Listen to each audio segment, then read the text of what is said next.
শ্রমিক আন্দোলন কেন্দ্রীয় লিডার এবং জেলার লিডাররা যে কোনো সময় যে কোনো মুহূর্তে যদি প্রয়োজন লাগে তাহলে তার পাশের কথা হচ্ছে ইনশাআল্লাহ।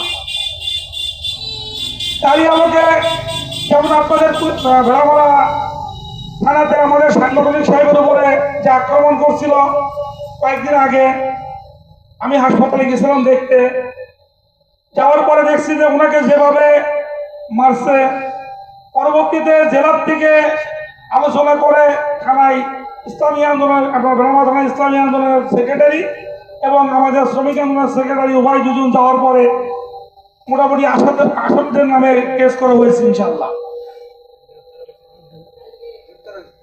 এবং গ্রেপ্তারও হয়েছে আলহামদুলিল্লাহ। আমার কথা এই দুনিয়াটাও আমার অনেক ভাইরা এখানে কথা বলছে, আমাদের দুনিয়াটাও সেক্রেটারি সাহেব যে কথা বলছি একটু আগে, আসলে তো ইসলাম শান্তির ধর্ম। আমরা ইসলামী রাজনীতি করি শান্তির জন্য, তবে একটা জিনিস খেয়াল করতে হবে যে আমি শান্তির ধর্ম ঠিক করছি, ঠিক আছে, সব ঠিক আছে, কিন্তু আমার উপরে যদি কেউ জুলুম করে অত্যাচার করে তাহলে ওই বাতিলের হাত ভেঙে দিবে ইনশাআল্লাহ। কারণ বাতিল সবসময় নিচেই থাকে, বাতিল কখনো উপরে উঠতে পারে না, ক্ষণিকের জন্য উপরে ওঠে। বাতিল বাতিলই, হক সারা জীবন উপরে থাকে, হক কখনো নিচে নামে না। তাই আমরা মোটামুটি আশা করি এই দুনিয়াটাও যদি কোনো শ্রমিক ভাইকে, ভ্যান রিক্সা অটো চালক শ্রমিক ভাইকে যদি কেউ অন্যায় ভাবে যদি কেউ অত্যাচার করে, ইনশাআল্লাহ আপনারা শ্রমিক সংগঠনে আছেন তারা অবশ্যই প্রতিহত করবেন ইনশাআল্লাহ।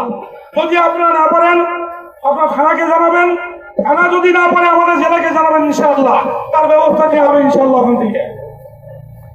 এবং শ্রমিক আন্দোলন আগামী 10 অক্টোবর প্রতিষ্ঠা বার্ষিক সমাবেশ দৈনিক বাংলার মোড় ঢাকাতে হবে ইনশাআল্লাহ। তারই আলোকে আজকে কিন্তু এই পথসভা।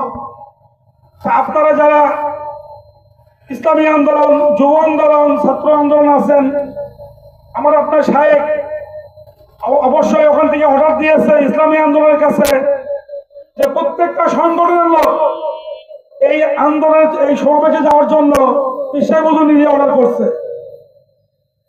আমি আশা করি এই দুনিয়া রোড থেকে ভেড়ামারা থানার থেকে যে আমাদের সভাপতি সাহেব এবং সেক্রেটারি সাহেব ওনারা চেষ্টা করতেছে। আপনারা ঢাকায় যাওয়ার জন্য কে কে প্রস্তুত আছেন হাত তোলেন তো ভাই, সবাই আল্লাহু আকবার বলে হাত তোলেন।